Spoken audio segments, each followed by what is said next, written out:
As Israeli forces advance deeper into Gaza, the casualties are rising. There's footage out of Gaza showing rescuers pulling men and women and children out of the rubble after a barrage of Israeli airstrikes decimated a refugee camp. Israel's claiming the attacks destroyed as well a Hamas command center and killed Hamas militants. A Palestinian official claiming the attacks also killed hundreds of civilians. Neither claim has yet been fully verified. I want to bring in Dan Perry now. He is a journalist, formerly worked for the Europe, Africa, and Middle East editor at the Associated Press. Dan, glad to have you back. Thank you for your time. The IDF is pushing forward with this ground invasion. Describe what is happening right now on the ground in Gaza and the IDF's ability to penetrate this underground tunnel system. They clearly don't want to just go in there and engage in street-to-street and door-to-door fighting with Hamas coming at them from tunnels and sniping at them from rooftops. So they're obviously doing all they can to destroy the infrastructure, and that means destroying buildings around Gaza City, basically in all of the northern Gaza Strip, as the tanks slowly encroach upon this built-up area from the north and from the east. It's clearly taking a devastating toll on the civilian infrastructure in that area, which is why the Israelis have asked the population to move south into what they describe as a safe area. The part attacked yesterday is the Jabaliya refugee camp, which is really an enormous shantytown.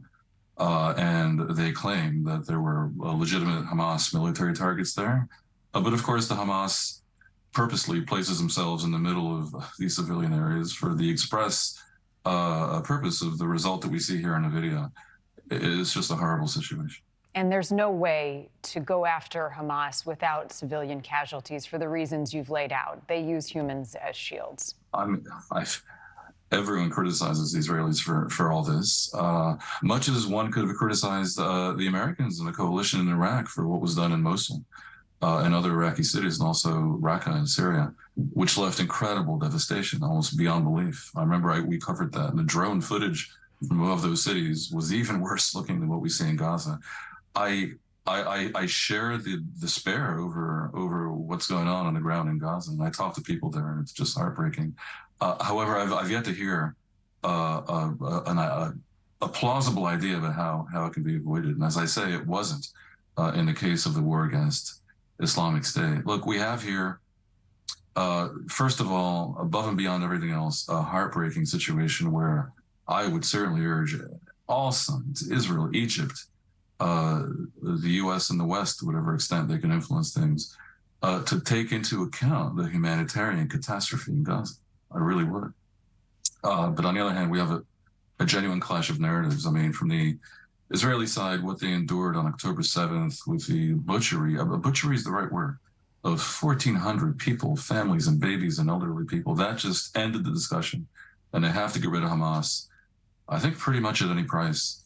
From the Palestinian side, what I'm basically hearing is a continuation of the previous narrative, which is at loggerheads with the one I described before, that this is all about a 70, 100-year war and Israeli retaliation and total oppression.